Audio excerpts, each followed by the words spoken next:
Alors Pierre, t'es prêt? Ouais, t'inquiète, je suis chaud. Ok, faites un maximum de bruit pour Pierre, s'il vous plaît.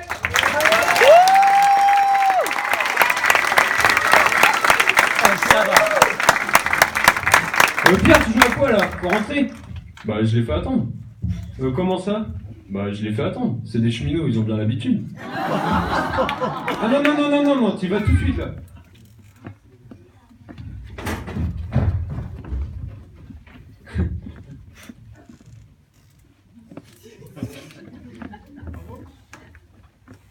Bonsoir Kibo. Pardon, j'ai pas bien compris. Est-ce que ce soir dans la salle il y a des bonhommes? Ouais. Vous avez toujours pas compris? Il y a des bonhommes dans la salle ce soir? Ouais. Est-ce qu'il y a des jolies filles dans la salle ce soir? Ouais. J'en avais pas vu autant, mais c'est pas grave. J'ai vu quelques dames dans le public qui ont dit oh bah bravo, on l'attendait celle-là, hein. Avec les maris à côté, bon en même temps. Écoutez Guibron, je suis très heureux d'être devant vous ce soir. Je m'appelle Pierre, j'ai 16 ans. Et aujourd'hui c'est la 3e fois que je monte sur scène devant un public. Et j'espère bien que ce public sera le meilleur des 3. Et en venant à Quiberon, je me suis dit c'est une belle occasion pour faire un one-man show. Mais de quoi je pourrais parler? Quelque chose qui parlerait à tout le monde. Et je me suis dit les animaux ça parle aux petits, aux grands. C'est intéressant. Donc moi j'ai la chance de pouvoir fréquenter beaucoup d'animaux. Je les aime, c'est une passion que j'ai depuis que je suis tout petit. Je défends totalement la cause animale. Ouais. Mais je mange de la viande. Oh. Et alors, comme je l'ai dit, je fréquente beaucoup d'animaux.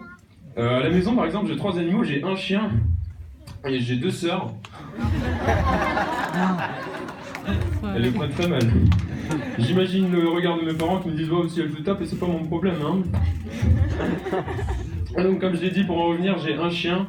C'est vrai que j'ai cette chance d'avoir de quoi m'en occuper. C'est vrai que les gens s'en rendent pas compte. Mais un chien, c'est du temps, c'est de la patience, c'est de l'attention. Moi, la première habitude que j'ai dû prendre quand j'ai eu mon chien, c'était de, comment dire, de regarder où je posais les pieds quand je marchais dans mon jardin. C'est vrai. Ceux qui ont des chiens savent de quoi je parle. C'est-à-dire que bon, j'ai la chance de pouvoir nettoyer mon jardin, j'ai ce qu'il faut. Mon père, par exemple. Et non, oui, donc j'ai cette chance d'avoir un chien, mais ce qu'il faut savoir, c'est que quand tu as un chien et un jardin, ton jardin se transforme en champ de bataille, c'est-à-dire qu'il faut faire attention à chaque pied que tu poses, chaque geste peut être fatal. Et moi, je suis quelqu'un qui aime bien passer du temps dans mon jardin, j'aime bien faire du sport dehors, et un beau jour de printemps, je me suis dit, tiens, si j'allais faire du sport dehors, ça pourrait être une bonne idée. Mon chien est venu et s'est dit, tiens, ils sont pas un peu propres ces chaussures? Et malheureusement, ce qui devait arriver arriva, c'est-à-dire que il était trop tard. Et c'est clairement la honte quand ton père le découvre. Parce que bien sûr, c'est à lui de s'en occuper. Papa, je t'aime. Et comment dire?